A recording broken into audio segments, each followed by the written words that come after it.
Yes sir, what's up tout le monde? Bienvenue au What's Up Podcast, ici Jerry Alain, j'espère que vous allez bien, j'espère que vous avez passé une excellente semaine. Cette semaine de podcast, c'est une présentation de la microbrasserie Le Coureur des Bois, ok? C'est la bière du nord du lac Saint-Jean, ok? Une microbrasserie de Dolbeau-Mistassini, c'est local, c'est québécois cette affaire-là. Hein? Puis en plus, c'est fait à partir d'aromates nordiques, ok? Puis ça, c'est des petits fruits nordiques, puis des herbes boréales, ok? Si vous voulez en avoir, tous les points de vente sont au www.microlecoureur-des-bois, ok? Puis ça, il y en a tout partout, ok? Tout partout, il y en a à Montréal, il y en a à Valleyfield. Il y en a à Valleyfield, ok? J'ai checké les points tout à l'heure. Les points de vente, Valleyfield, a pas d'eau chaude, mais ils ont des styles de bonne bière, par exemple, ok? Fait que, allez en chercher. Ça serait même cool que vous faites des selfies, man, en train de pogner une gorgée de votre bière. Taguez Jer Alain avec le coureur des bois. Puis moi, je vais vous en repartager dans mes stories. Ça va être quand même cool. Ils vont être super contents. C'est ça, en plus, c'est de l'esti de bon monde, eux autres. De l'esti de bon monde. Pour vrai, j'ai déjà été faire un show à la microbrasserie parce qu'il y avait des soirées d'humour, là, il y a une couple d'années. Puis, man, j'ai viré une de ces tabarnaks de brosse. J'ai eu crissement du fun, man, pour vrai. Euh, En plus, à la fin de la soirée, il y avait un genre de party, je pense que c'était chez Aproprio ou de quoi de même. Puis j'ai pété son aspirateur. Tu sais, l'aspirateur robot qui se promenait tout partout. J'ai comme embarqué dessus, puis j'ai comme essayé de faire des tours. Tu sais, je l'ai tout pété. Ça vaut fucking cher, cette affaire-là. Mais c'est de sa faute, OK? Parce que c'est à elle de ne pas me donner autant de bonnes bières de microbrasserie du coureur des bois, OK? Fait qu'un énorme merci pour vrai de supporter le podcast, de l'encourager puis de le commanditer. Je suis vraiment très fier de ça. Puis merci de nous faire confiance. Et sur ça, j'aimerais ça aussi dire un gros merci à tous mes membres Patreon. Hein, si vous aimez le podcast, vous aimez ça, vous voulez que ça continue. C'est bien important d'aller vous abonner au patreon.com/whatsuppodcast.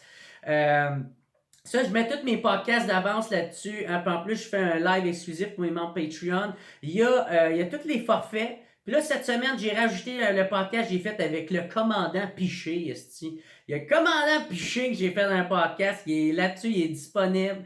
Il y a Maxime Lapierre, il y a Charles Beauchesne, il y a Pods. Il y a Félix Rose, il y en a plein, ok? Là, il y en a plein, je les nommerai pas toutes, là. Mais bref, il y en a plein. Fait que si vous voulez m'encourager, c'est bien important de devenir membre. Il y a toutes sortes de forfaits en plus. Sinon aussi, ouais, ça c'est dit.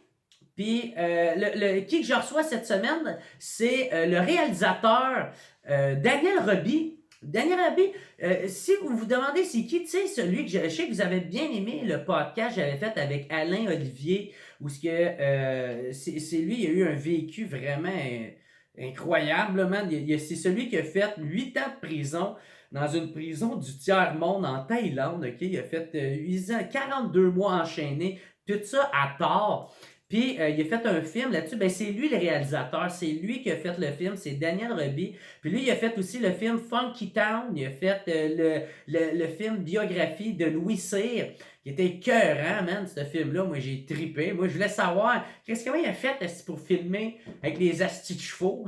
Hein? C'est toi des chevaux. Ça s'est encore allé, ça n'avait pas joué dans ton film, là, tabarnak. Comment il a fait la partie? En tout cas, bref, il a répondu à ça. C'était vraiment cool. J'ai vraiment beaucoup aimé le recevoir. Il est super nice, ce gars-là. J'ai crissement aimé le recevoir. Fait que, ben, c'est ça pour cette semaine. Ah oui, puis je voulais dire un gros merci à mon team WhatsApp. Hein, mon team WhatsApp de cette semaine, qui qu'on avait, c'est Danny Joe Deschaines, Steve Baudouin, on a Jérôme Arbour, Alex Lavoie et Maxime Jasmin. Fait gros merci à mon team WhatsApp de cette semaine. Super apprécié. Si vous voulez m'encourager et vous n'avez pas d'argent, c'est pas grave, man. Tout support est crissement apprécié. Partagez le podcast, mettez des petits thumbs up sur la chaîne YouTube, abonnez-vous à la chaîne YouTube, abonnez-vous à mon compte Instagram, Facebook, puis ça va être super apprécié. Puis sinon, on se revoit la semaine prochaine J'aimerais ça dire un gros merci encore une fois à la microbrasserie Le Coureur des Bois. Et tout merci à mes Patreons et à mon invité de cette semaine, Daniel Roby. Fait que sur ça, je vous souhaite un excellent podcast, tout le monde. Bonne écoute. On se revoit la semaine prochaine. Peace out.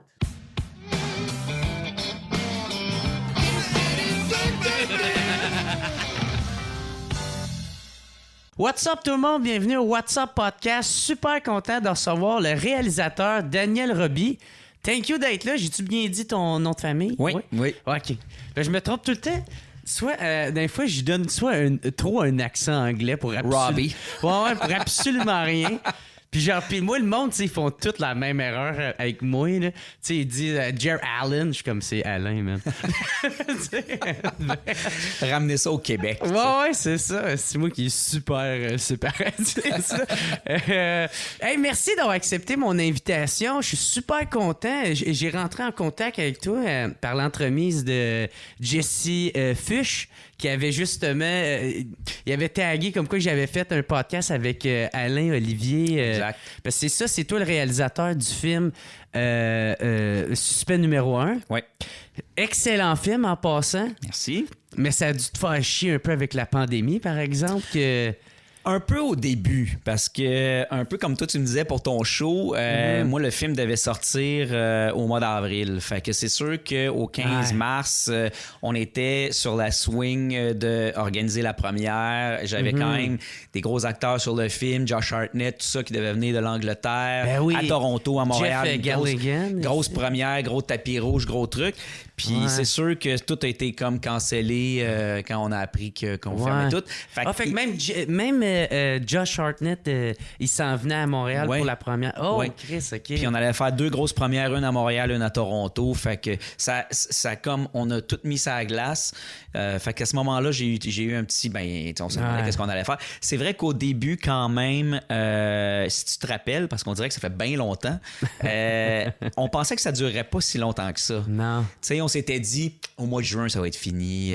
Fait que mai, on va repartir ça. Puis, c'est sûr qu'en regardant ça aller, on a observé, puis ça arrêtait pas de repousser. Puis, fait qu'on s'est beaucoup questionné, mais pour vrai, je suis pas aigri ou déçu de ce qui s'est passé parce que j'ai été chanceux chez les films Séville. On a regardé ça aller, puis vu que les films américains étaient reportés constamment, là, tous les mois, ils n'arrêtaient pas de reporter les sorties.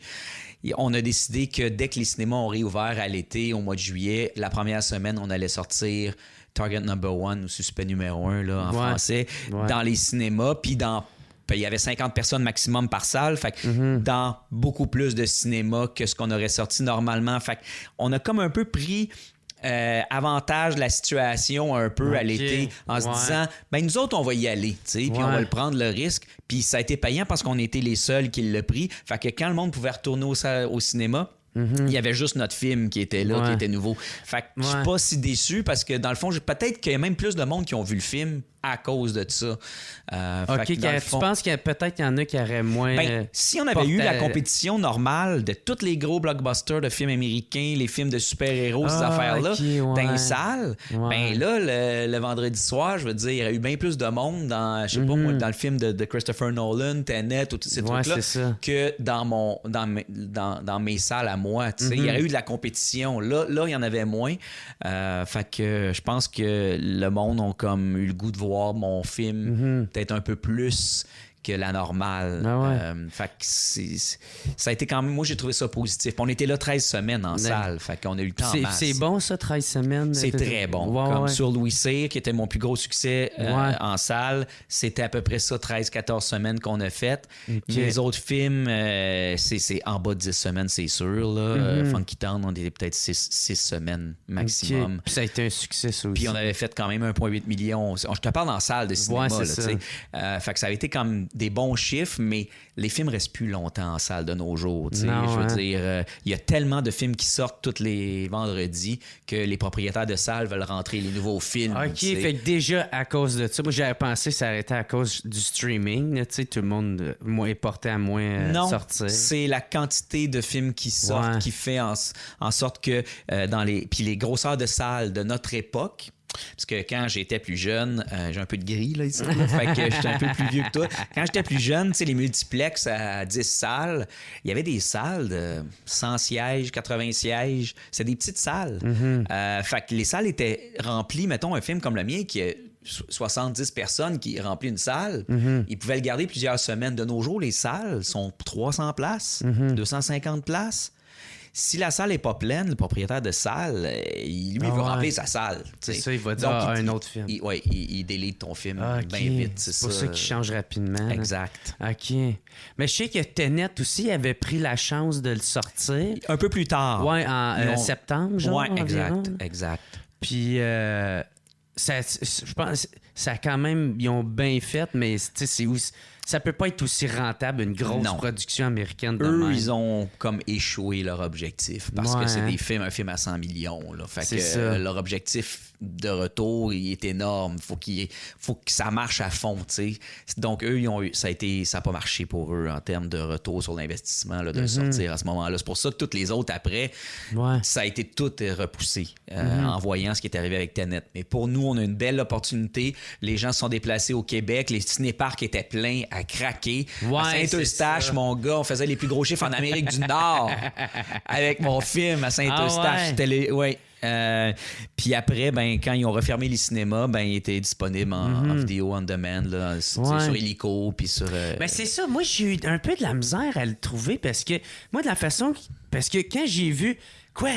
Est-ce Antoine Olivier, est-ce Pilon, il est là-dedans avec Josh Hartnett. What the fuck? Puis là, j'étais comme, en plus, un film québécois. Damn right, local, câlisse. Fait que là, j'étais super dedans. Mais j'avais de la misère à le trouver parce que, moi, j'ai pas Illico, j'ai pas Bell, Express View, ces affaires-là. Mais il était sur iTunes.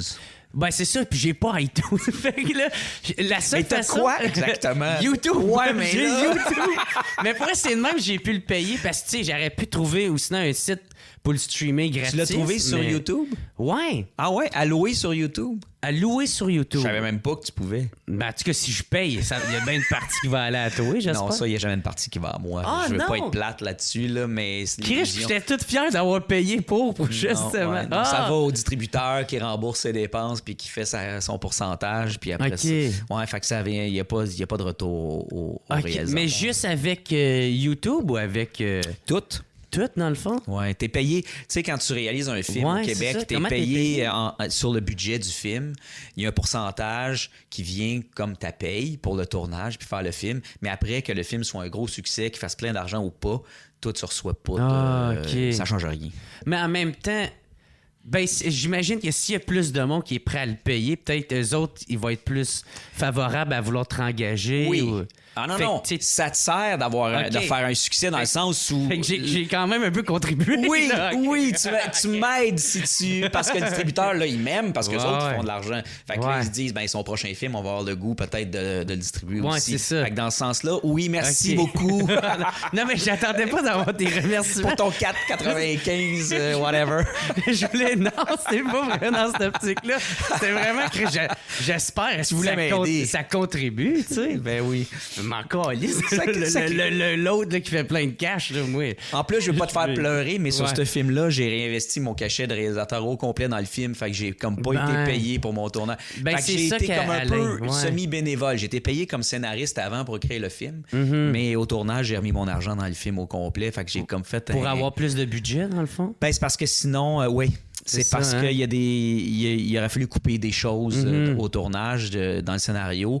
Puis j'étais pas prête à... J'étais arrivé au minimum de ce que ça prenait pour raconter l'histoire. Fait que j'ai remis mon argent avec les producteurs aussi. On remis une portion de leur cachet. Parce que sinon, on fallait trop couper. On n'arrivait pas. Ouais. C'est ça qu'Alain il m'avait dit justement quand j'avais été le rapporter chez eux après. Là, il m'a conté ça. Puis en plus, toi, c'est pas juste ça. Il y a même un producteur qui s'est désisté genre du jour au lendemain. Dans le processus. Ouais, c'est ça. Tu sais, parce que c'était long. Ça m'a pris... sur 13 ans, ce film. Exactement. Fait qu'il y a plusieurs étapes. Ça serait un podcast de 5-6 heures si on faisait tout historique de tout ce qui s'est passé. C'est malade. Mais oui, à un moment donné, on avait un investisseur américain qui mettait 4 millions dans le film. C'est pour ça qu'on avait un film comme d'à peu près 9 millions de budget. Il a quasiment levé à moitié. Puis lui, il s'est désisté la la veille de la préparation. Donc, là, j'ai peut-être perdu 2-3 ans à ce moment-là, quand on a perdu cet investissement. Hey, ça doit faire chier, man, en plus. Ça demande la patience. Ah ouais? Disons. Puis de la résilience de faire comme Chris. OK, alright, bon, ben, gars, on a eu ça, un bâton dans les roues, là, gars, on va l'enlever. Oui, parce que le monde a tendance à se décourager quand un truc de même se passe. Donc, c'est sûr que là, la probabilité que ton projet tombe à l'eau complètement est très élevée quand ça se produit. Fait qu'il faut vraiment que tu remotives tout le monde, que tu repartes, que tu recherches un acheteur pour le remplacer, puis que tu sois très proactif, tu sais, si tu prends ça à cœur, parce que le reste de ton équipe de production, de distribution, de tout le monde qui est engagé dans le projet, tout ça, tu sais, si c'est pas eux autres qui drivent le projet, c'est sûr que quand tu as des gros setbacks de même, en général, ça risque de prendre le champ, ton truc. C'est ça. Là. Ouais. Puis ça, c'était comme ton bébé, ce film-là. Ouais. T'as travaillé dessus. T'as commencé à t'y intéresser... Puis t'avais été au tribunal pour voir justement tout ce qui se passait avec Alain Olivier quand il a amené la première fois le gouvernement du Canada en cours. Exact. Fait que toi, c'est quoi, tu prenais des notes, là? Puis, oui. Ou t'écoutais comme attentivement? Non, j'avais un calepin, là, un peu comme un journaliste. Là. Ouais. Faisait partie de ma recherche. Tu sais, j'avais lu le livre qu'Alain avait publié à l'époque. Le premier. Ouais. J'avais lu ce que Victor Malarec avait écrit dans son livre. J'avais lu les articles de journaux qui avaient été publiés, là, que j'avais retrouvés sur Internet en termes, tu sais, comme mettons sur le site de la presse, tout ce qui avait été écrit au fil des années sur cette cause, sur ce sujet-là. Puis quand je suis arrivé au procès, ben pour moi, c'était une chance énorme parce que je pouvais voir les personnes en vrai. Tu sais, j'avais lu sur tout ce qui s'était passé, mais les policiers sont venus témoigner en cours.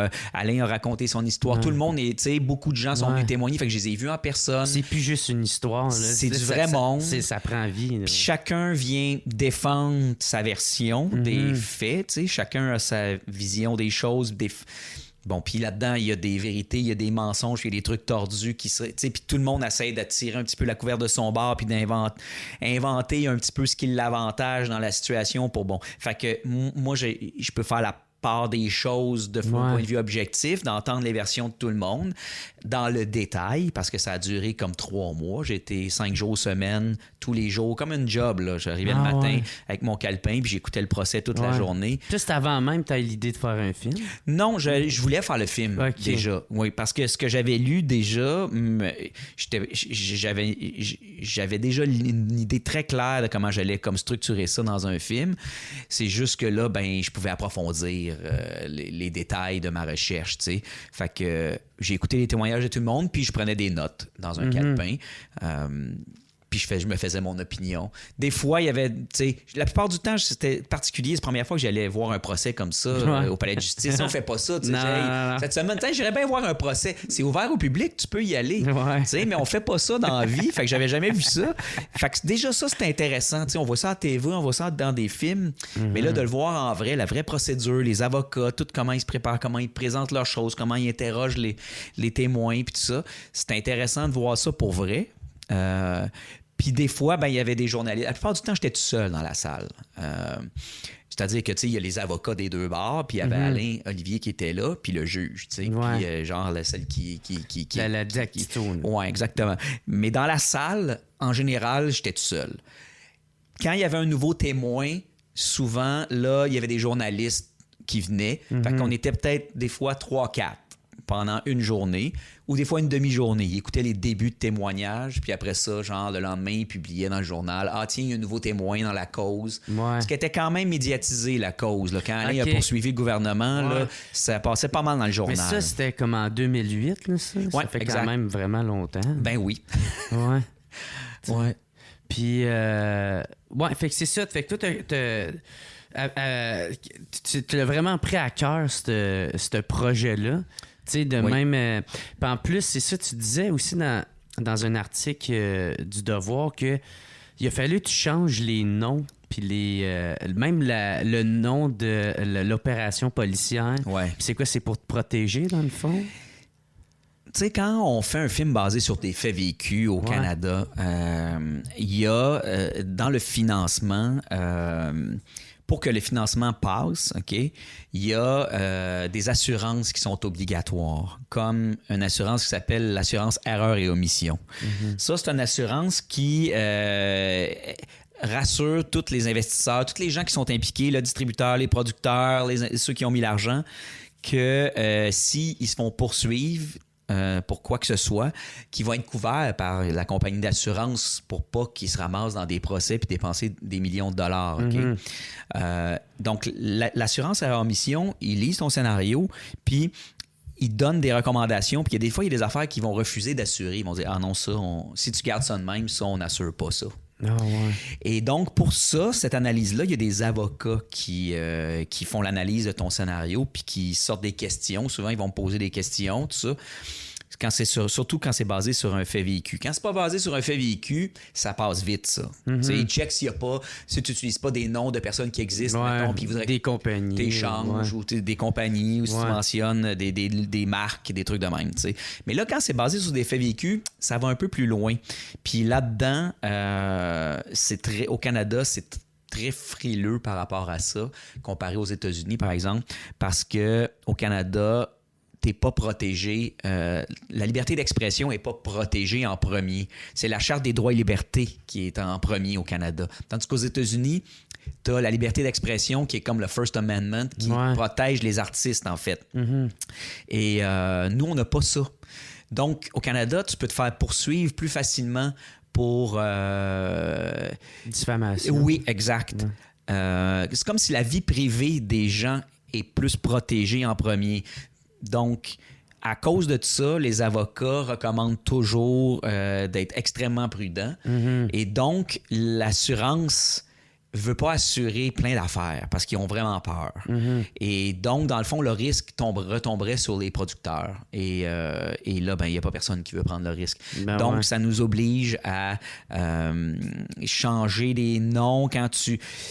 Tu sais, comme quand tu n'as pas l'accord des personnes, là, en général, au Canada, l'erreur et omission va refuser d'assurer si tu ne changes pas les noms. Même des fois, il faut que tu ailles plus loin que de changer les noms. Il faut que tu changes même un peu des faits pour être sûr que ça ne soit pas identifiable à 100% à une personne trop facilement. Tu sais, de dire, ça, on sait que c'est... Tu sais, des fois, il y en a, ils font rien que changer, comme au lieu de ça, ils vont mettre un col. Fait que, c'est pas... Exact. Fait qu'il y a quand même une procédure légale là, qui est un peu administrative. Ça t'a-tu mis bien des bâtons dans les roues, ça?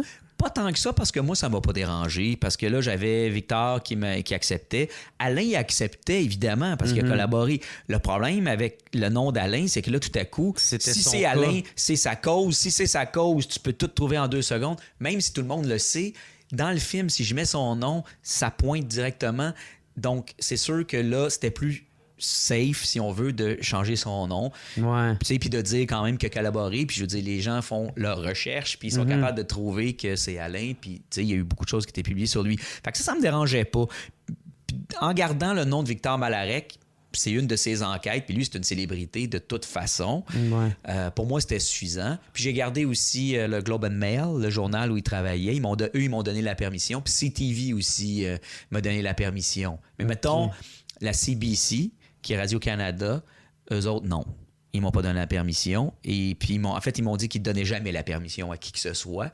Fait qu'au Canada, c'est ça qui est un petit peu frustrant dans comment on fonctionne, c'est qu'au Canada, tu peux même pas mentionner Radio-Canada dans une fiction.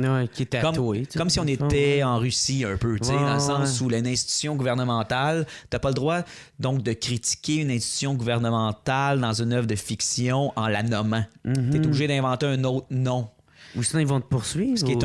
Ils pourraient. C'est-à-dire qu'ils te donnent pas la permission.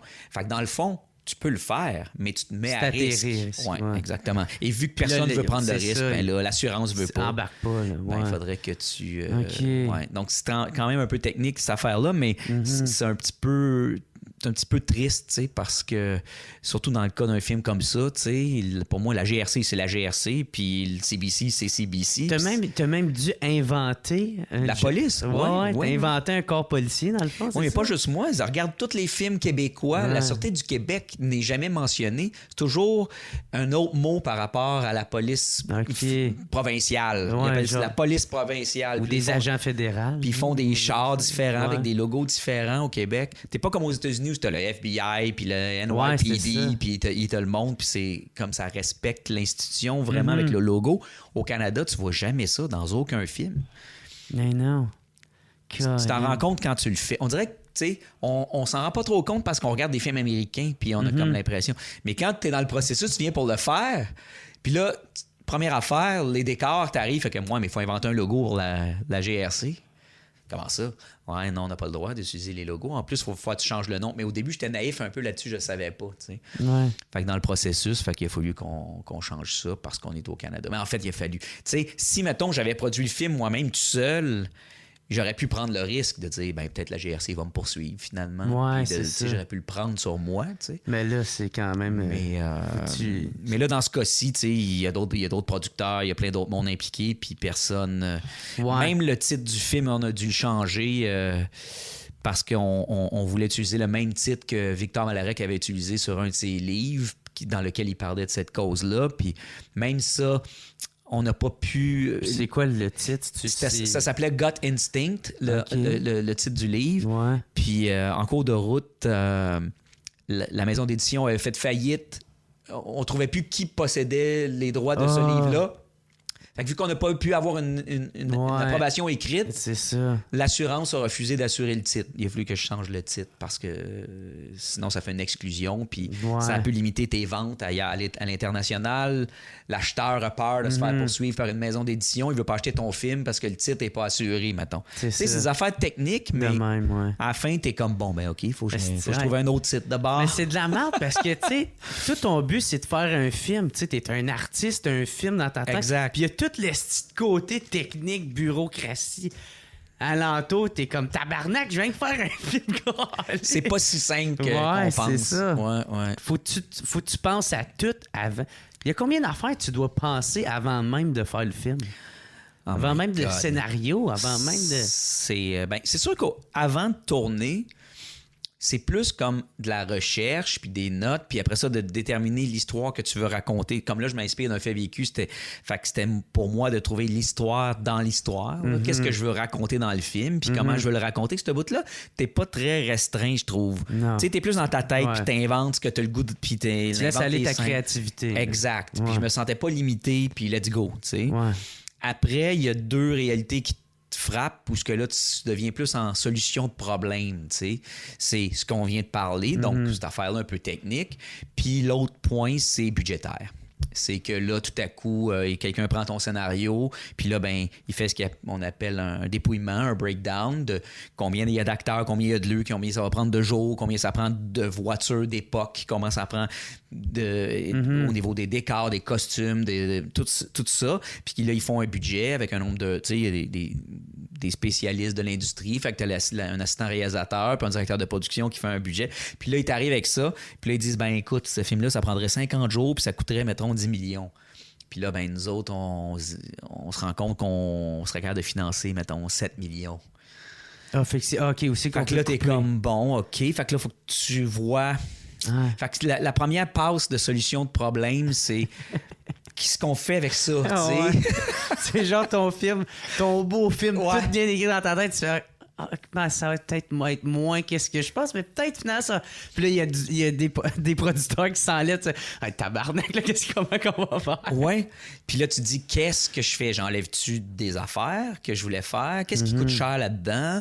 Fait que ça, c'est le premier puzzle que tu as à résoudre, puis qui est quand même bien crève-cœur comme puzzle. Ouais. Est-ce qu'ils sont quand même assez... ils estiment bien environ combien ça coûte? En général, c'est des professionnels qui travaillent. Tu sais, ceux que tu engages pour le faire, ce calcul-là, c'est des assistants réalisateurs, directeurs de production qui font des films. C'est juste que dans des congés, ils analysent des films futurs comme ça, puis ils disent ça va coûter tant, puis ça va me prendre tant de jours, puis voici comment on pourrait le faire. Comme un contrat. Puis eux autres, c'est ça leur job dans la vie. ils font ça.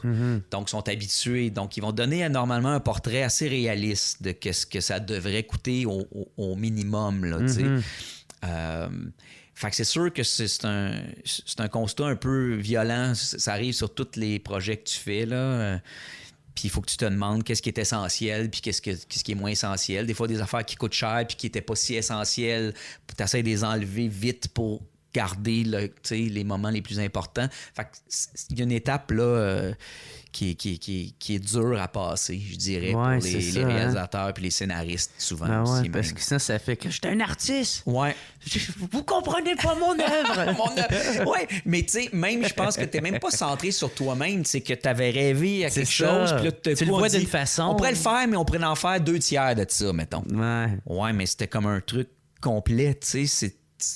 Fait que des fois, tu sais, quand t'enlèves des pièces, ton château de cartes s'effondre aussi, tu sais, un peu. Fait que cette étape-là qui dure plusieurs mois, d'essayer de trouver comment préserver le château, t'sais. Mais sans avoir le lac en l'entour qui protège le château. Tu fais, ouais, mais merde, il faut au moins une porte coulante, là, tu sais. Non, ça marchera pas. Merde! Un minimum, tu sais. Ouais, il y a toujours, comme mettons, ça se passait, tu sais, en 1989, il y a toujours dans un premier meeting quelqu'un qui va dire, ça pourrait pas se passer aujourd'hui, comme ça serait pas un film d'époque, il y aurait pas les costumes, les chars, tout ça, on pourrait économiser beaucoup d'argent. Ouais, non, c'est une histoire vraie. Ça s'est passé en 1989. Fait que je vais pas réinventer l'histoire en 2020. Donc, c'est sûr que il y a toujours des solutions faciles qui se pointent au début. Est-ce qu'il faut pas que tu pognes les nerfs? Ça te prend beaucoup de zen, de calme, de bouddhisme et d'expérience pour pas choqué en cours de route. C'est ça, parce que tu sais, il y a tout le temps les clichés des réalisateurs, genre qui sont comme fucking la mèche courte puis qui crient après tout le monde. Puis après ça, quand tu t'entends un peu cette réalité-là de eux autres, tu sais, peut-être. Peut-être que je serais pareil. Ouais. Une bonne idée, mais non, on va le faire en 1989 quand même. Mais j'aime ton idée, là. Ouais, c'est ça. Puis après, ben, tu sais, quand t'es en tournage, c'est encore la même chose. C'est que là, même en préparation, une fois que t'as comme ajusté un peu ton budget, à tous les jours, dans le fond, tu règles des problèmes. C'est que là, c'est beaucoup d'obstacles faire un film. C'est qu'à chaque jour, il y a 200 trucs où on veut t'empêcher de faire ce que tu voudrais faire. Mais pas volontairement. C'est juste que... Sauver de l'argent. Non, mais tu vas aller dans une... Tu sais, t'es allé voir, tu vas aller dans une rue. Ben, cette rue-là, la ville veut pas que tu filmes là, mettons. Parce qu'il y a eu des plaintes dans le passé. Tu sais, tu sais pas, toi. Tel parc, non, ce parc-là, il est fermé dans whatever. Il y a tout le temps des raisons pourquoi tu ne peux pas faire ce que tu rêverais de faire dans ton film. Fait qu'à tous les jours, il faut que tu trouves des solutions, que tu convainques des gens. C'est beaucoup ça. Puis au tournage, ben, tu as un certain nombre d'heures pour faire ce que tu as à faire. Puis ce qui arrive, c'est que ça se passe jamais comme tu pensais. Puis il y a des trucs qui marchent pas.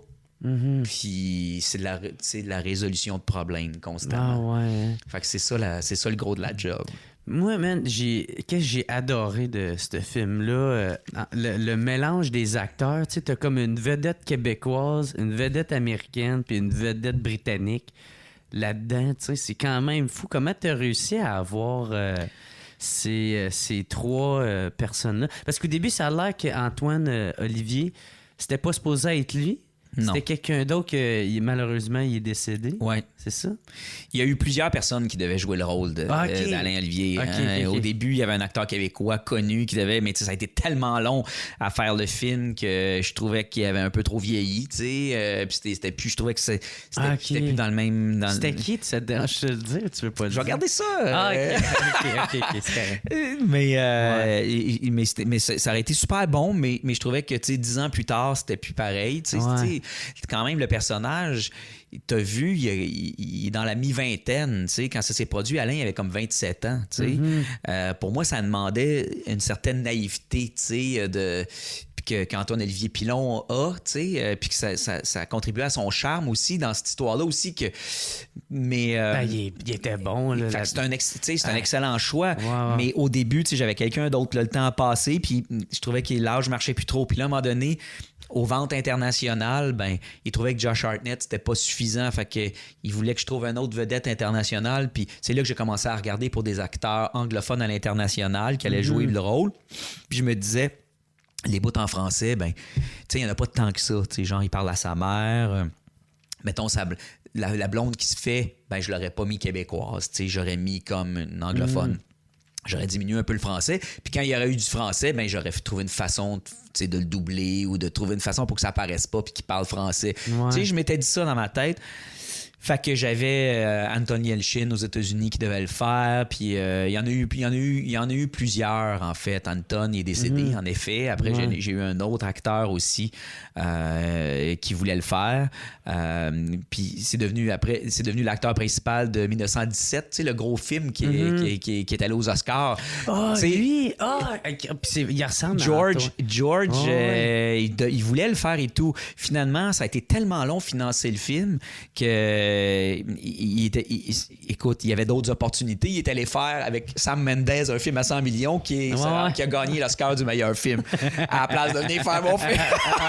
Il aurait pu mettre ses priorités au bas de tu sais, franchement. Quand j'y ai reparlé après, j'ai fait je comprends un peu ton choix, tu sais, quand même. Mais quand même, t'aurais peut-être. Le gars, il lâche pas le mais non, mais at the end of the day, je trouve que ça m'a forcé après à me dire, regarde, je vais mettre un acteur québécois. C'est un personnage québécois. On va mettre un acteur québécois. Faisons des auditions que je vais montrer aux distributeurs, tu sais. Puis on a changé de distributeur en cours de route, puis ils ont été d'accord. Puis là, j'ai fait des auditions à Montréal. J'ai vu peut-être 50 personnes. Puis là, ben, j'ai vu Antoine qui avait eu le temps de vieillir, le temps que le film se fasse, tu sais. Parce que c'est ça. Puis ben, je trouvais qu'il était dans la vingtaine, puis là, il avait les cheveux rasés, il avait de l'air plus tough un peu. Puis j'ai trouvé que... Ben c'est ça, parce qu'il faut quand même qu'il joue un junkie. Exact. Tu sais, qui n'a pas trop de l'air sûr, puis un peu naïf. Exact, un peu naïf, mais un peu quand même avec du guts aussi. Ouais, c'est puis, ça. Fait que... Puis tu sais, Antoine a quand même... déjà porté des longs métrages sur ses épaules, tu sais. Il a commencé, il avait 12 ans, je pense. C'est ça. Fait que c'est sûr qu'aller aux auditions, il a popé là, très vite. Ça paraissait qu'il pouvait l'aider un film, puis tout ça. Puis il venait, tu sais, quand même, tu sais, il avait fait Mommy, il était allé à Cannes, il avait été remarqué à l'international. Fait que, tu sais, les distributeurs... c'est ça. C'était pas non plus juste une petite vedette québécoise. Non, puis c'était ben, tu sais, pas pour bitcher, mais il faut que c'était comme, tu sais, pour les ventes internationales, ils veulent quand même que ça déploie un peu. Puis là, ben, pour eux autres, Antoine, c'est sûr que Mommy avait eu un impact. Puis il avait été remarqué en France puis aux États-Unis, puis tout ça, déjà, Antoine. Fait que c'était pas mauvais. C'est pas pour ça que je l'ai pris, mais ça contribuait à m'aider à vendre l'idée aussi. Parce que il y avait certains critères qu'il fallait que tu essaies de remplir. Oui, surtout le critère que le vendeur international, c'est pour qu'il nous donne l'argent puis qu'il vende le film, il faut qu'il approuve en partie le casting. Puis si je les ai pas eux autres, ben tout le reste de mon financement s'effondrait. Donc c'est eux autres qu'il fallait que je convainque. Puis Josh Hartnett, c'est drôle parce que là, ça fait un bout qu'on le voyait plus vraiment aux écrans. Ouais. Puis là, en lisant l'article où tu parlais de comment il a accepté, j'ai compris un peu pourquoi. C'était à cause que il avait commencé à refuser pas mal tous des films américains, hollywoodiens. Il refusait ça parce qu'il voulait se concentrer plus sur des films indépendants. Fait que toi qui papais dans le décor, ça tombait bien. Oui. Mais en tout cas, je vais te laisser le compter. Là, c'est que comment ça a fonctionné pour qu'il accepte ou que. Ben oui. Ou le processus. Lui, il y avait eu certains conflits à Hollywood. Puis les gros films, il s'était perdu un peu dans les gros films puis tout ça. Puis il y a eu une période où il voulait pas faire des films indépendants, il voulait juste plus faire de films. Il voulait plus être acteur, en fait. C'est ça qu'il avait comme un peu changé d'idée. Il a voulu se retirer un petit peu pendant une certaine période. Ça a duré à peu près 1 an. Puis après ça, il a réfléchi pendant cette année-là. Puis il a décidé de recommencer, mais justement de choisir son contenu avec un petit peu plus de... puis que ce soit ses choix à lui, moins basé sur les choix de tout son entourage qu'il y avait à Hollywood à cette époque-là, parce qu'il était big quand même. Là, on s'entend. Là, hey, c'est quoi? C'est la chute de le faucon. Oui, Black Hawk Down. Ouais, drette ça. Pearl Harbor, c'était bon ça. C'est des gros films. Il était dans le top 10 mondial des acteurs les plus recherchés pour faire les gros films. Fait que c'est sûr qu'il a changé de contexte. Puis il a quitté un petit peu son entourage, puis il s'est mis à choisir lui-même un petit peu les contenus. Il voulait peut-être réaliser lui-même, tout ça. Puis il a commencé à faire des films indépendants. Puis moi, quand je suis arrivé dans le portrait, c'est sûr que à l'agence où il était à ce moment-là, chez UTA, il me l'avait proposé avec une liste là, de brainstorm. C'est ça comme genre 50 noms que t'as donné? Non, mais eux, j'étais allé dans, mettons, 4 agences à Los Angeles. OK. Puis là, eux autres, ils me sortaient peut-être une quinzaine, vingtaine de propositions par personnage en disant, regarde, ça peut-être ça pourrait marcher. Puis moi, il n'était pas dans mes listes, Josh. J'avais pas pensé à lui parce que justement, ça faisait un bout qu'on l'avait pas vu. Ben ouais. Puis on dirait que je me rappelais de lui plus jeune un peu dans ma tête. Tu sais, pas à 40 ans, plus comme à 25 ans. Ouais, c'est ça. Puis toi, il est vieux, ton personnage. Ben, il allait avoir un enfant, tu sais. Il y avait 40, Victor, le vrai Victor à ce moment-là, tu sais. Fait que là, eux, ils l'ont mis sa photo. Puis là, j'ai vu qu'il avait joué dans une série Penny Dreadful. Puis j'ai vu ses photos. Puis il avait comme les cheveux longs, il avait un peu une petite barbe, tout ça. Puis je trouvais qu'il avait changé. Puis il avait de l'air plus vieux. Puis je trouvais qu'il ressemblait un peu à Victor Malarek.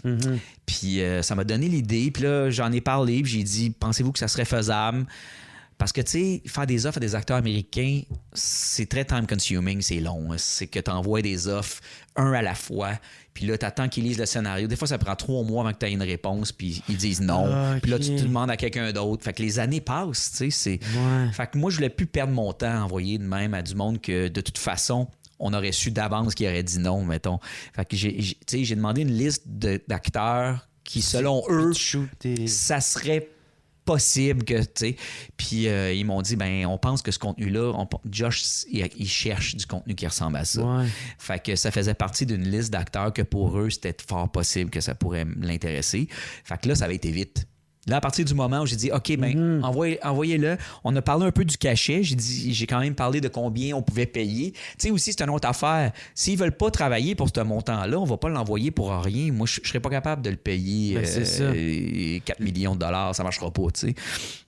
Fait que quand ils ont dit oui, OK, pour ce genre de montant-là, on va y envoyer, ça a pris même pas une semaine. Il l'avait lu, puis il voulait me parler. Il l'a lu en 3 jours, puis... Ah oui, puis là, on a fait un Skype, puis ça a marché tout de suite. Puis c'est drôle parce que tu avais dit dans l'article, puis c'est ça que je voulais parler, c'est que lui, il est en train de te convaincre, tu sais, de le prendre, de choisir lui, puis toi, tu avais déjà préparé ton pitch de vente pour qu'il accepte le rôle. Exact. Fait que ça a super connecté. Je sais pas s'il s'en rappelle, je sais pas s'il le raconterait de même lui-même aujourd'hui.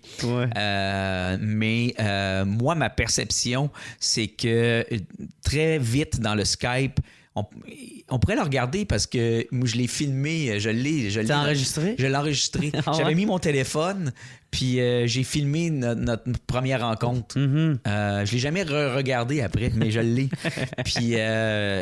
ma perception, c'était ça, c'est que j'ai pas eu le temps de parler beaucoup au début, parce que lui, il venait de lire le scénario, puis il m'a tout de suite dit... Il était déjà excité. Que c'est un personnage, ça faisait 4 ans qu'il cherchait un personnage de même, que ça y ressemblait, qu'il allait avoir un enfant comme le personnage dans le film.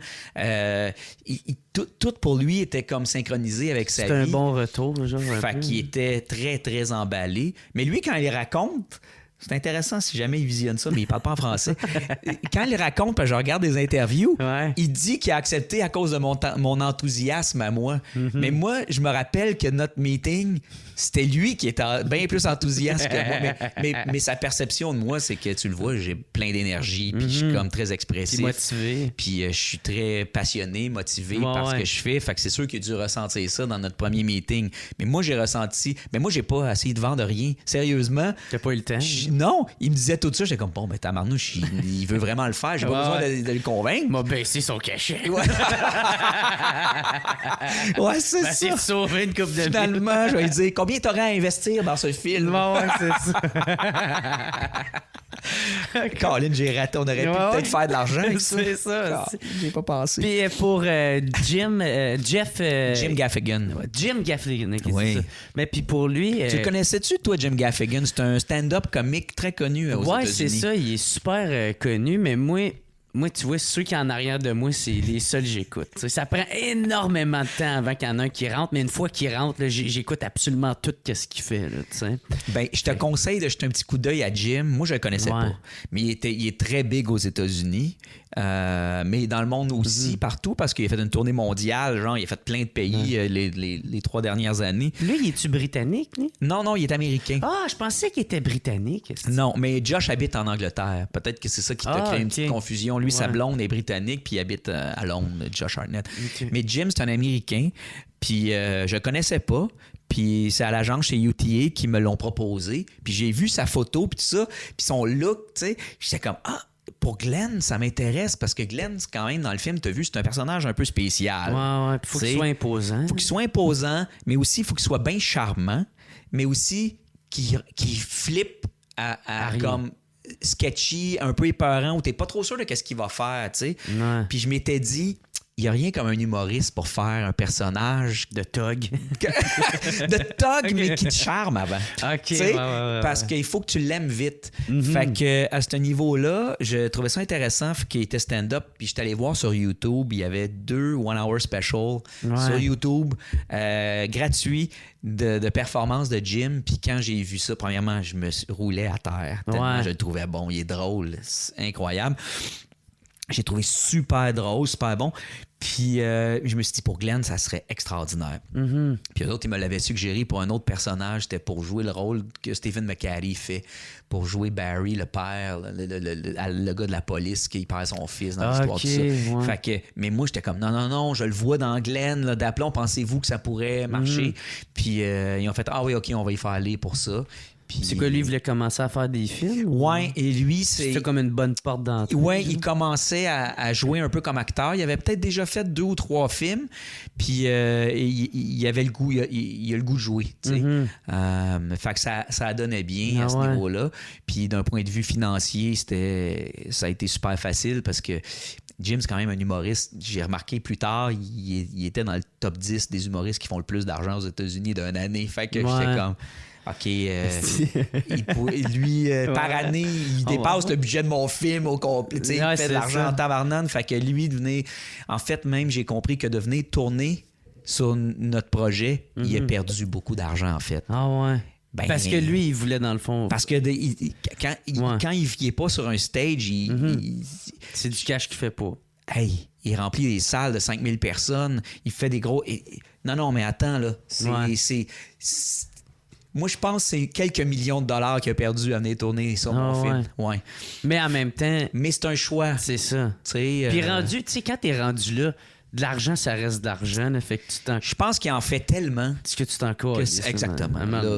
Tu y vas vraiment avec tes intérêts. C'est plus d'en faire plus. Tu y vas avec tes intérêts. Hey, moi, c'est ça que je veux faire. Fait que, bon, exactement. Ça, je fais, puis il était extraordinaire sur le tournage. Il était drôle. Il me faisait penser à Antoine Bertrand quand j'ai fait Louis C. Qui détend l'atmosphère, ferrée, toute l'équipe, tout ça. Jim Gaffigan, c'était pareil. Ouais. Ben, c'est cool que tu parles justement d'Antoine Bertrand parce que je vois le temps avancer. Puis il faut absolument que je t'en parle. Ouais, OK. Parce que moi, man, Louis Cyr, tabarnak que j'ai aimé ce film-là. Là. Hey, j'ai capoté. Là. Louis Cyr, là, c'était... Fait que quand que ça a annoncé que ça allait sortir, j'étais comme quoi? Puis là, en tout cas, je lis même pas, puis j'ai lu le livre. Ah oui, hein?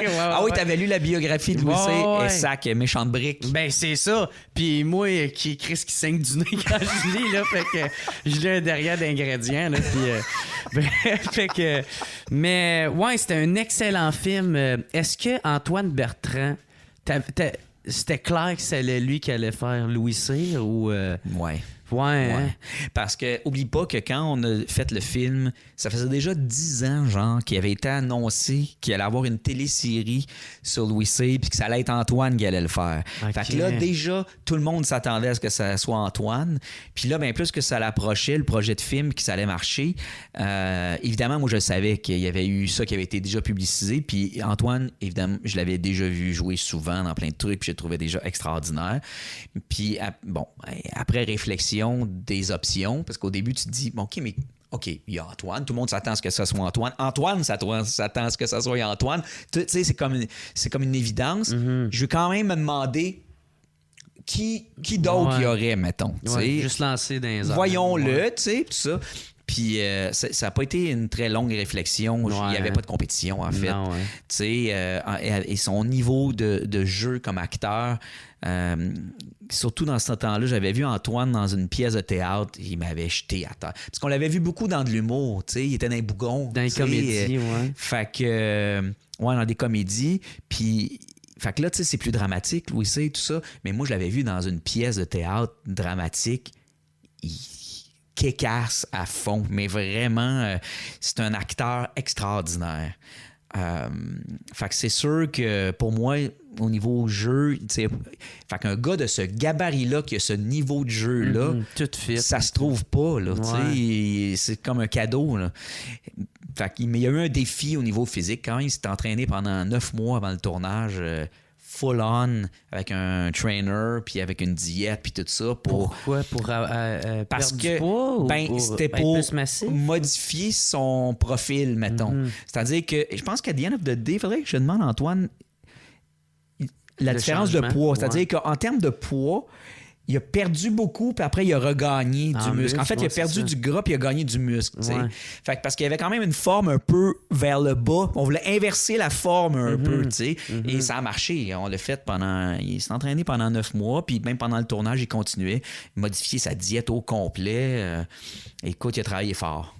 Fort pour avoir le look, tu sais. Ouais. Puis toi, est-ce qu'on t'a proposé le film ou c'est toi qui voulais le faire? C'est moi qui voulais le faire à l'origine. Moi, un de mes amis quand la biographie est sortie, un de mes amis m'en a parlé. Puis il me dit, hey, check ça, il y a un film à faire avec ça. Puis je me rappelle, j'étais parti en vacances, puis je l'avais lu en vacances. Puis. Bon, c'est ça, tu veux braguer que toi tu lis en moi, vraiment pas long. Monsieur, ça me va du nez. Sur le bord de la piscine, tranquille. Je lisais ma petite biographie de 650 pages.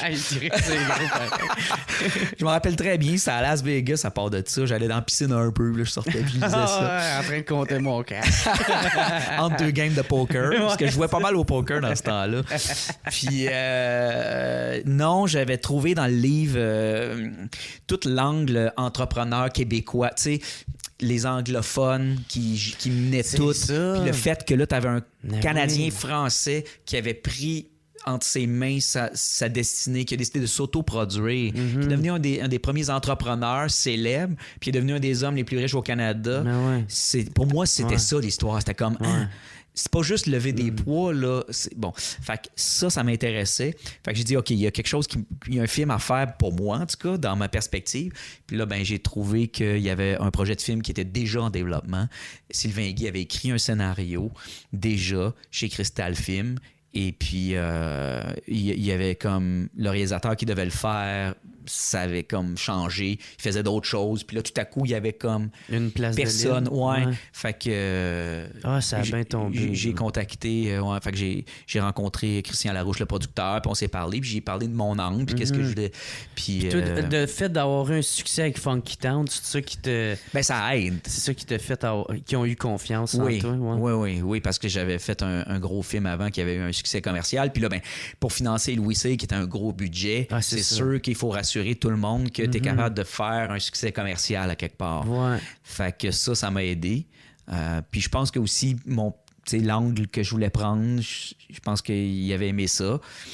Puis là, il m'avait fait lire le scénario que Sylvain Guy avait écrit, puis il était déjà super bon, son scénario. On avait travaillé ensemble peut-être 6 mois dessus après, pour ramener un peu des sujets qui m'intéressaient dans le livre que je ne retrouvais pas tout le temps dans le scénario.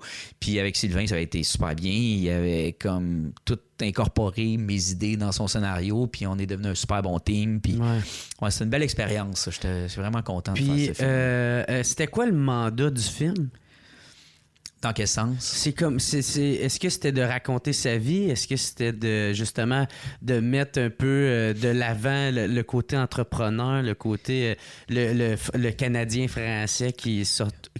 Alors, tu sais, du point de vue du producteur-distributeur, lui, son mandat, c'est un film sur Louis C, tout le monde va aller voir, tu sais, avec Antoine Bertrand. Fait qu'à the end of the day, là, c'est comme ta responsabilité de t'assurer que ça va être un bon film, tu sais.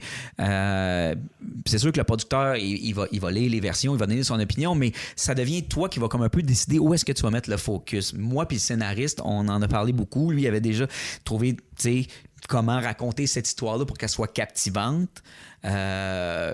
Mais après, tu sais, les sujets qui se dégagent, comme je te dis, l'entrepreneurship, mais aussi comme les classes sociales. Tu sais, ça vient tout du scénariste, ça, puis c'est des bonnes idées pour dire, mettre en lumière, tu sais, les classes sociales, les anglophones, le fait que Louis Cyr est devenu riche, mais ça l'a pas fait de lui quelqu'un de cultivé parce qu'il n'a pas été à l'école. Fait que quand tu es un riche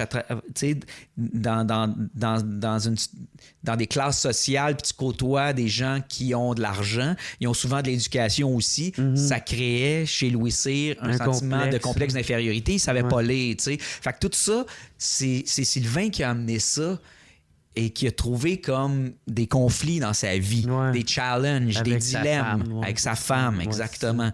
Et ça, c'est une façon de venir mettre la lumière sur des sujets qui n'est pas juste un gars qui a levé des poids puis qui a fait des records, parce que là, il n'y a comme pas d'histoire à raconter, ça dure 15 minutes, tu comprends? Ouais. Une minute du patrimoine, tu peux faire là-dessus, mettons, tu sais. Mais faire un film au complet, il faut vraiment que tu trouves un sujet puis un angle. Puis, ça a-tu été difficile de faire la scène avec à chaque fois qu'il y avait des chevaux? Exact, parce que ça, c'est de la merde en crise tournée avec des animaux. Ouais. Parce que, tu sais, les autres s'en calissent, ils n'ont pas demandé à être là. Fait que, tu sais, toi, faut que tu... Parce que surtout la scène avec les chevals... Ah oui. Tu sais, les chevaux, puis là, il faut qu'ils te ramènent, puis là, toi, tu crées l'émotion de même. Puis là, il faut que tu les fasses tomber. Très dur. Sûrement, ça a été par effet... Oui, par effet visuel, effets spéciaux. C'est une combinaison de cascades puis d'effets faits après en post-production avec celui qui s'occupe des chevaux, qui est un spécialiste des chevaux, avec les coordonnateurs de cascade aussi, pour pas que ça soit dangereux pour Antoine et les chevaux aussi, tu sais, puis qu'il y ait personne qui se blesse là-dedans, tu sais. L'autre part avec son bras. À part avec le bras ou qu'un cheval tombe sur quelqu'un ou que... Non, tu sais, les chevaux, même quand t'es pas en train de faire un film autour des chevaux, tu fais attention, tu vas pas te faire kicker dans le front. Le moins possible, tu sais. Fait que... mais on avait un super bon spécialiste, Frank, qui s'occupait des chevaux, qui était extraordinaire. On est allé s'entraîner, lui, dans un manège chez eux, où on pouvait comme, tu sais, au début, à réfléchir, OK, comment on va arriver à faire ça? Faudrait faire ça. Je pourrais faire un plan de caméra de même. Qu'est-ce que les chevaux peuvent faire? Qu'est-ce qu'ils peuvent pas faire? Qu'est-ce qu'on peut tricher? Comme quand il allait tomber, mettons. Puis là, tu sais, de faire tomber 2 chevaux, là, ça, c'est une grosse affaire. Ça, tu peux le faire se lever, mais... Se lever, mais tomber, là, c'est toute une affaire. Juste pour anecdote, lui, dans ses chevaux qu'il avait, il y en avait un cheval qui tombait. Et tu lui donnais une indication, puis il se pitchait à terre, OK? Comme un genre de numéro de cirque, un peu. Ah, OK. Tu sais, il était habitué, entraîné pour ça. Okay. L'affaire, c'est que ce cheval-là, il était blanc. Mais tous mes chevaux étaient noirs, tu sais, ils étaient comme foncés. Fait qu'ils l'ont teint. Ils l'ont fait une teinture. Non, ils ont fait un blackface. Non. Non, ils ont fait une petite teinture comme, tu sais, brun. C'est une teinture, c'est de la coiffure, OK? C'est mis des petites lèvres Non. Essaye pas. Tout ça pour Essaye pas. Non, je sais que t'as gassé. Fait qu'ils ont teint le cheval, mais puis aussi, tu sais, mettons les 2 chevaux qui tombaient. C'est-tu parce que dans l'histoire de Louis Cyr, il n'y avait pas de cheval blanc? Ben, il fallait absolument pourquoi il fallait absolument qu'il soit noir? Et puis il aurait pu être juste blanc? Ben, non, c'est... Moins beau, genre? Puis là, à ce moment-là, pourquoi? Je me rappelle plus pourquoi ce cheval-là. Parce qu'on voulait... C'était le cheval qui tombe, mais c'était pas nécessairement le même cheval qu'on utilisait pour... Les chevaux qu'on mettait pour ça, ils étaient foncés. Puis c'est eux autres qu'on allait utiliser au maximum. C'est juste que pour la chute, c'était pas nécessaire. Puis aussi... oui, puis ce que je me rappelle, parce que c'était en 2012, ça. Hein? C'est ça. Ce que je me rappelle aussi, c'est que c'est pas un cheval qu'on utilise, c'est des équipes de chevaux. C'est-à-dire qu'après 2 heures là, de poignée là, ils sont écœurés, ces chevaux-là. Faut les enlèves puis t'en mettre d'autres. C'est ça, ils sont bien plus difficiles à contrôler. Tu peux pas tourner toute une journée avec des chevaux pognés là de même, ils sont tannés. Puis à un moment donné, ils les envoyaient dehors puis ils en rentraient 2 autres. Fait que là, lui, tous ses chevaux étaient bruns ou noirs ou tout ça, sauf celui-là.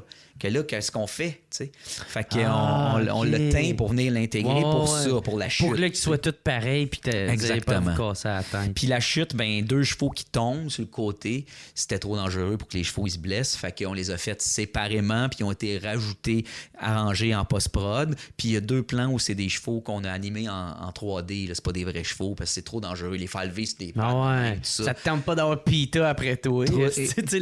Les protections des animaux vont venir à ton film lancer des sauts de sang d'en face. Exactement. Il faut que tu puisses écrire dans le générique aucun animal n'a été blessé, machin, tout ça. C'est ça. Non, mais c'est correct aussi. Là, fait que non, on les a refaites en post-prod, mais ça a demandé beaucoup de travail puis de réflexion sur comment y arriver. C'est vrai que c'était gros. Ben ouais. Puis c'était quoi le plus gros défi de ce film-là? C'était-tu justement ça ou t'en as eu d'autres? Sur Louis C, il y avait ça qui était gros, puis il y avait aussi le fait qu'il y avait beaucoup de la reconstitution d'époque, beaucoup de lieux. Beaucoup de lieux, puis je voulais pas qu'on finisse peinturé dans un coin de mur tout le temps au niveau décor. Tu sais, comme mettons la rue. Je voulais pas qu'on aille dans le vieux Montréal, qu'on se mette entre 2 petits murs, puis mettre 3-4 figurants en avant parce qu'on n'a pas l'argent pour transformer une rue au complet, puis qu'on ait l'air d'un petit film. Je voulais qu'on ait l'air d'un gros film, tu sais. Puis que quand il va à Londres, puis qu'il débarque, je veux qu'on voie une grosse rue de Londres. Puis j'avais vu des vidéos sur YouTube qui avaient été... YouTube, man. Non, YouTube. J'avais vu des vidéos sur YouTube right, baby. de 1905 qui avaient été tournées par Edison au centre-ville de Londres. Hey, man, plein de calèches, c'est tellement le bordel. Tu vois ça, j'étais comme, OK, il faut reproduire ça. Comment on fait ça, tu sais? Fait que j'avais beaucoup de réflexions à ce niveau-là que je voulais pas que le film ait l'air d'un petit film. Je voulais que ça soit big, un gros déploiement, tu sais. Fait que de l'envergure. Fait que ça a été un des très gros défis de ça. Fait que ce que j'ai fait, c'est que j'avais regardé, tu sais, Boardwalk Empire, la télésérie américaine. Oh shit, ouais. C'est super avec, bon. c'est comment il s'appelle, Pitchy ou l'acteur? Ah non, c'est l'acteur, je sais de qui tu parles. L'acteur principal, qui est super bon. C'est très, très bon. Et Boardwalk Empire, j'étais allé voir des making-of. Puis je me suis rendu compte que même le Boardwalk est même pas à Atlantic City sur le bord de l'eau. Non, ils ont fait un boardwalk, puis ils ont mis des green screen, puis ils rajoutent la mer après. C'est ça, hein? Puis quand il y a un gros paquebot, il n'y a rien. Il y a 2 maisons, puis un green screen that's it, puis ils rajoutent le paquebot après. Puis j'avais vu comment ils ont fait. Puis eux autres, il y avait 6 millions par épisode pour faire Boardwalk Empire. Puis nous autres, on avait 8 millions pour faire 2 heures. J'étais comme, ça ressemble au budget d'un épisode de... Fait que s'ils sont capables de faire ça, on devrait être capable de le faire aussi, de donner du scope un peu. Fait qu'on a pris la même approche. Fait que ça a été beaucoup de réflexion. Fait qu'on l'a dans le film, il arrive en calèche, puis j'ai trouvé une façon de montrer la rue, puis de rajouter, puis on a multiplié les calèches, puis tout ça, puis c'est tout fait en post-prod, mais ça, c'était un gros défi. Même le paquebot, même dans le film, c'était un gros questionnement. Ça faisait partie des coupures, tu sais, au début, que la production était comme, hey, juste en passant, le bateau, là, tu peux mettre une grosse croix là-dessus, OK? Il va y avoir une pancarte, ça va être marqué Londres, OK, par là. C'est ça. Non! C'est mon film! Je veux le bateau! Mais avec les gars des effets visuels, on avait fait des meetings, puis j'étais comme, comment on pourrait arriver à faire ça, tu sais? Puis quand le bateau, il est tout fait en 3D, j'ai réussi à mettre ça dans les effets, tu sais. Puis il est tout fait en 3D, puis quand ils sont sur le bord de la... on avait fait une clôture, ils se tiennent après la clôture du bateau, puis tout le reste du décor était fait en post-prod. Puis quand on voit le plan du bateau dans l'eau qui se promène...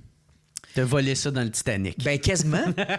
C'est un shot qui vient de l'armée canadienne, d'un vrai bateau. D'un vrai bateau. Le gars, il essaie de sauver tout partout. On l'a pas dit. Ils savent pas aux États-Unis que Louis Cyr, ils savent pas eux autres. Fait que non, on a pris un vrai plan d'un vrai bateau de l'armée, tout ça, pour avoir la mer, le ciel, l'eau qui bouge. Puis ils ont remplacé par un bateau en 3D par-dessus, qui est le paquebot, si tu veux, que Louis... Copie conforme du paquebot que Louis Cyr avait pris pour aller en Angleterre. Puis comme ça, on a pu intégrer quand même un petit peu l'idée que... Ben ça, le film d'époque... Qu'on voit ces choses-là dans un film québécois, c'était un des gros défis. Mais en tout cas, il était excellent, ce film-là, là, pour vrai. Là. T'as-tu eu d'autres complications par rapport à l'époque? Ou... Ben, par rapport à l'époque... c'est quand même 1880, je pense. Oui, tu sais, quand dans le Vieux-Montréal, on voulait tourner un truc dehors, c'est parce qu'il faut que les rues, c'était pas asphalté. Fait qu'il fallait mettre du sable dans toutes les... Il fallait remplir les rues de sable. Tu sais, c'est toutes des interventions. Tu fais comme, tabarnak, quand même, il faut amener des trocs de sable puis tout mettre ça partout. C'est gros comme intervention, quand même. Tu l'as tourné en combien de temps, ce film-là? C'était comme 35 jours, genre, 35 jours. Ouais. Puis sais-tu... Ah ouais, moi je trouve ça sharp comment c'est fait tourner des films, là, tu sais. Dans ma tête de petit cul, c'est comme tourner sur un an, mais tout, tu sais, t'as un horaire de fête, puis tout est respecté, puis là... Oui, parce que les journées coûtent cher, parce qu'il y a beaucoup de monde, tu sais. Tous les salaires de toute l'équipe, les figurants, les techniciens, les ils sont acteurs. tous syndiqués, eux autres, oui, bien sûr.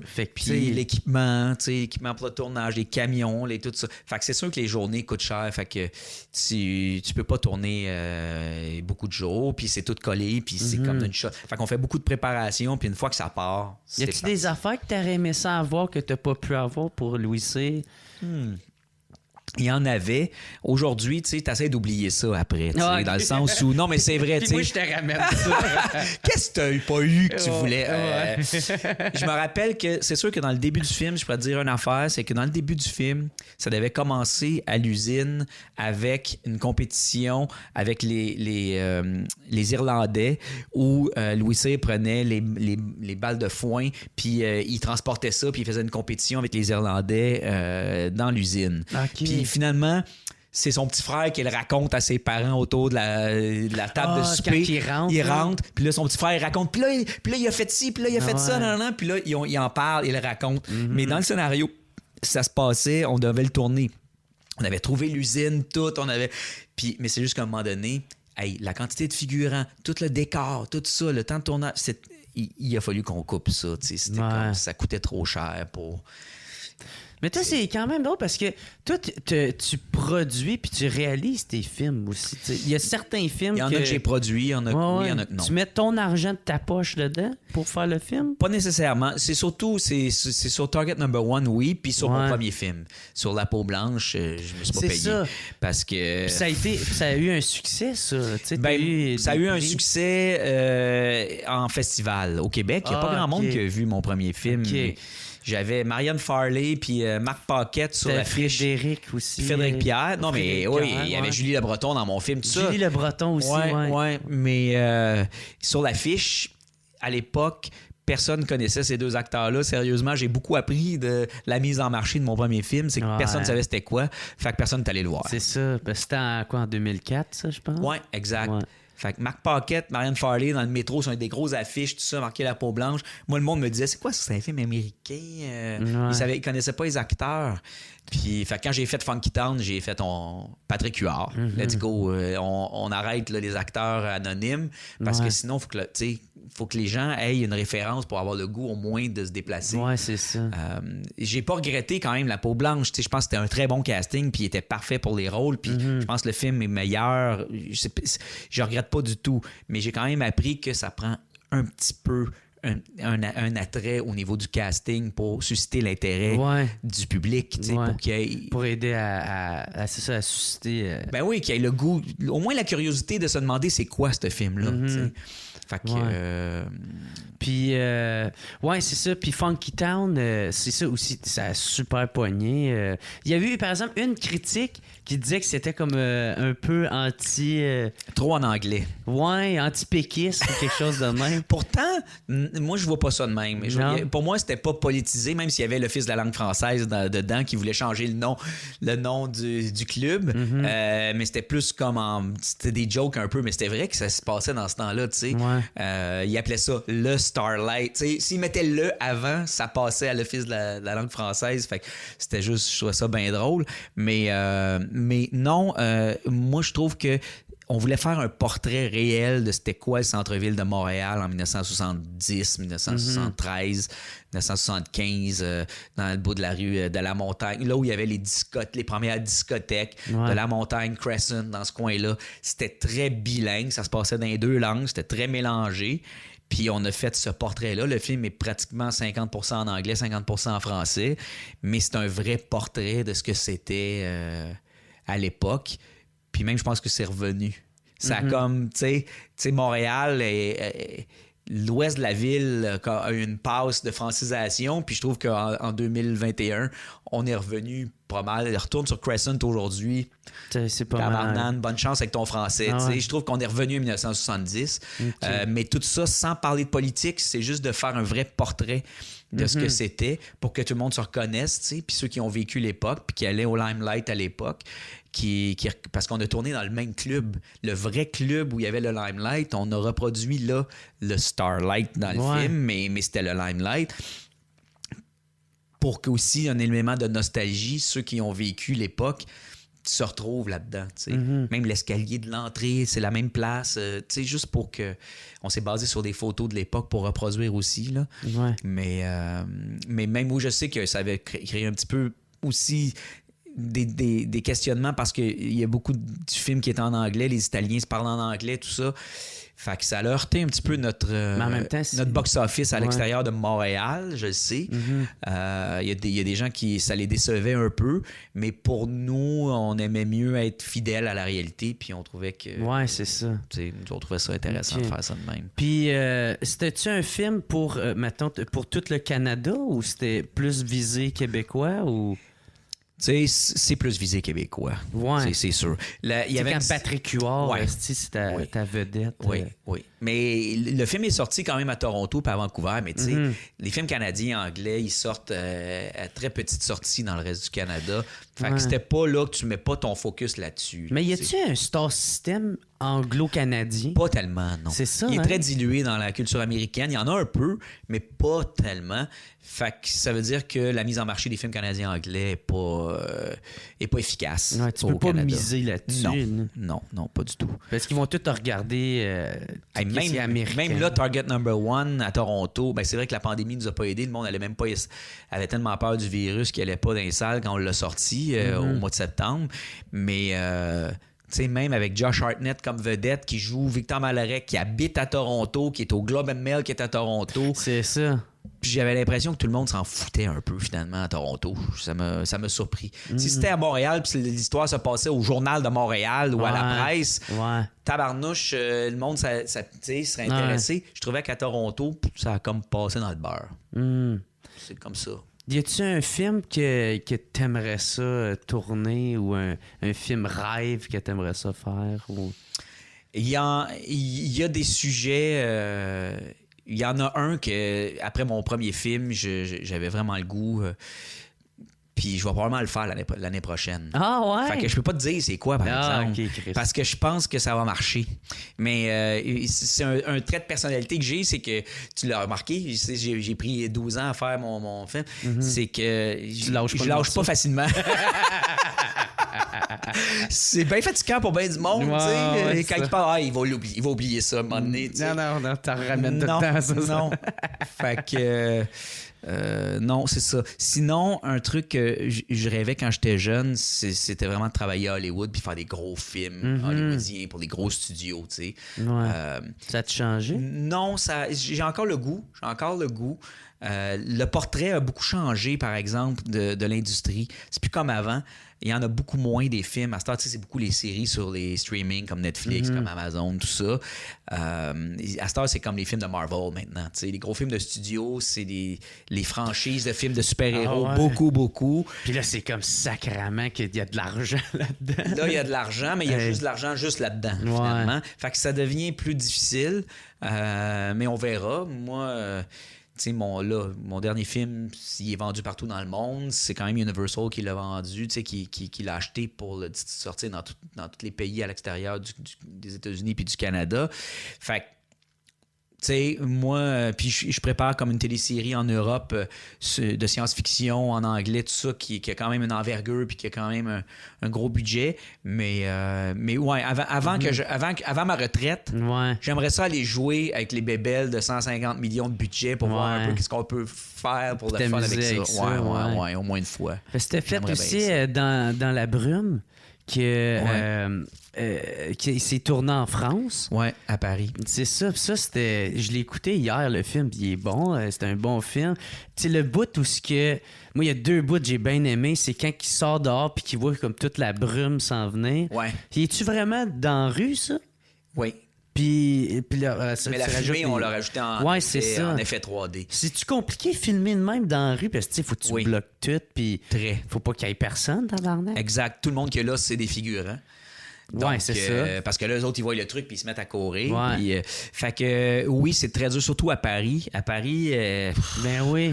C'est vraiment compliqué de fermer des rues du centre-ville. Là, faut t'en aies une avec comme 3 qui s'en vient pour convertir vers. Puis qu'on voit un peu les buildings, puis que ça soit un peu impressionnant. Puis je voulais un métro juste à côté aussi parce que la fumée sort du métro, tout ça. Fait que je cherchais des stations de métro. Puis celle-là, je l'aimais, c'était ma favorite. Puis j'ai été chanceux. La façon que les rues sont configurées, on pouvait interrompre le trafic juste sur 2 petits segments, puis le reste, le garder comme un peu intermittent, puis le laisser, tu sais. Fait qu'on fermait pas toutes.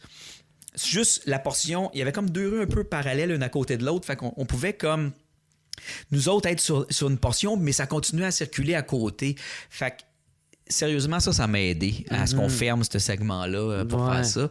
Puis la ville a accepté. Puis une fois que c'est fait, une fois qu'ils acceptent, après, ça se fait bien. Les équipes de tournage sont très habituées pour fermer. Il y a du monde partout qui... C'est combien de temps tu fermes? Fait que ça, on l'a fait sur une journée, je pense, ce truc-là. Sur une journée. Mais à chaque fois qu'on fait la scène, ça dure comme 1 minute et demie, mettons. Là, c'est ça. Fait qu'ils ferment tout. Fait que ça ferme pendant, mettons, 3 minutes. Là, okay. Ils ferment tout, on se place, on part. Sinon, on la fait une fois, on coupe et réouvre. Ils réouvrent. Puis après ça, quand tu es prêt pour la refaire. Exact, là, on referme. Ouais, c'est ça. Puis il y avait une autre scène, celle avec la scène du chien, là, le berger allemand. C'est tourné en plan séquence. Ouais. Ben, c'est beau, là, de la façon qu'il court. Puis, tu sais, t'es tourné, fait que là, après ça, t'es comme dans le coin de la rue, fait que quand il tourne pour s'en aller vers la rue, là, tu fais juste continuer pour... Puis là, t'as le chien qui part après, là. Puis là, plan très dur à faire. Ça m'a pris 4 jours à faire ce plan. Ouais. Je veux pas trop en dire non plus pour ceux qui veulent aller voir le film. Puis après ça, il arrive de quoi, puis tu t'en attends pas, là. À cause de la façon que tu filmes, tu fais juste planter, puis... Ça a été... c'est... Depuis la première fois que j'ai lu le scénario, je voulais faire ce segment-là avec le chien dans un plan séquence. Je me suis dit, ça va être tellement meilleur si on coupe pas. Puis on a l'impression que ça se passe en temps réel. Mais il a fallu que je fasse des storyboards. J'avais un énorme storyboard. On a fait un animatique d'avance en 3D avec des faux personnages là, qui se promènent pour essayer de voir comment on pourrait le faire. Puis après ça, se faire une plantation avec animée qui montrait les personnages qui bougent avec où est-ce qu'il faut qu'elle soit la caméra. Puis après, il a fallu qu'on décortique ça dans des décors différents. Puis j'ai fait des coupures cachées dans des mouvements de caméra rapides. C'est ça. Parce que sinon, il fallait genre être dans un autre décor, faire une autre portion. Ben, c'est comme le film 1917. Pareil. C'est un film plan séquence, mais en même temps... tu vois il y a 25 coupes là, dans le film. Il faut qu'il coupe un moment. Ouais. Mais ça paraît pas, mais ça demande beaucoup de préparation, puis ça a été très dur à faire. C'est une genre d'une scène qui coûtait 200 000 $. Ouais. Fait que d'ailleurs, pour la petite anecdote habituelle, devine quoi? Meeting, faudrait enlever la scène du chien. Ouais. C'est sûr. C'est sûr. Non! Mais quand tu as de l'expérience de réalisateur, tu sais que le meeting s'en vient. C'est comme, OK, ça va être la première affaire qu'ils vont me dire. On enlève ça. Ouais. Donc. Tu fais-tu comme, mettons, les vendeurs, tu fais un pitch à la hausse pour pouvoir garder qu'est-ce que tu veux garder? C'est sûr que oui. Ça, ça peut être une bonne technique de mettre des affaires que tu dis, quand ils vont me demander d'enlever des affaires, je vais enlever ça, puis je m'en foutais. Puis là, tu fais comme genre, ben là, hey, je suis cool, hey, j'ai accepté dans tout ça. Ça peut être une bonne stratégie. Mais on y pense pas souvent. On dirait qu'on est naïf puis on se prépare mal, tu sais, à ça. Mais là, dans ce cas-ci, non, ma stratégie avait été que puis je révèle tout ça, là, les producteurs, ils vont écouter ça, ils vont le savoir. C'est que, dans le fond, ma stratégie, ça avait été que rapidement, j'ai fait faire le storyboard, l'animatique, tout ça. On a analysé très, très, très tôt dans le processus pour que quand on allait manquer d'argent plus tard, dans 2 mois, qu'il allait me ramener ça, ben j'avais engagé beaucoup de dépenses déjà. Ouais. Fait que quand t'as mis 20 000 sur un truc déjà, t'as le bras dedans, c'est bien plus dur à enlever. Fait que ça, j'avais eu ça comme stratégie. Puis après, j'avais comme j'avais accepté d'en payer une portion sur mon cachet aussi. Ah ouais. Ils voulaient le modifier.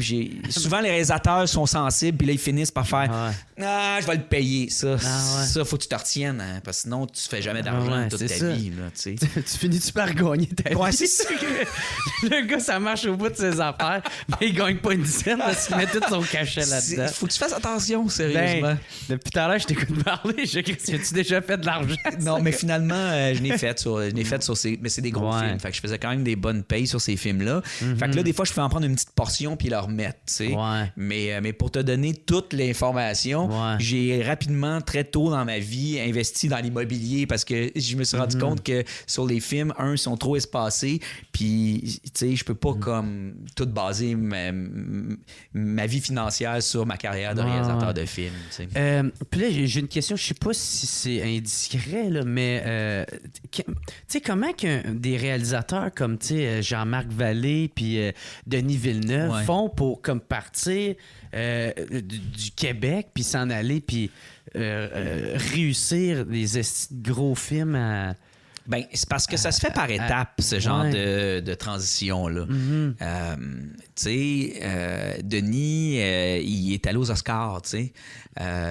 Fait que c'est sûr que aux États-Unis, les gros projets, tout réalisateur qui va aux Oscars, c'est très, très intéressant pour les studios parce que les acteurs qui sont très high profile, ils ont le goût de jouer avec, ils ont le goût de travailler avec des réalisateurs qui sont allés aux Oscars. Parce que c'est des réalisateurs qui sont très prometteurs en termes de qualité du contenu puis de leur art, tu sais. Fait que ça rassure les A-list actors et donc c'est sûr que là, tout projet, après, devient un petit peu plus facile à pousser. Donc là, il y a des grosses compagnies, les studios, tout ça, qui vont aller recruter un petit peu les réalisateurs qui sont allés aux Oscars en faisant comme « Hey, ça te tenterait-tu de proposer des projets? » Fait que c'est comme ça que Denis s'est fait proposer Prisoners. Jean-Marc, lui, il a pris un autre chemin un peu quand même, à cause de Crazy. T'sais. C'est quand même Crazy, un déploiement. C'est Crazy qui l'a mis un peu sur la map? Ouais, Crazy a été vu dans des festivals un peu partout, puis il était connu à l'extérieur du Québec, ce film-là. Puis il y a eu un impact.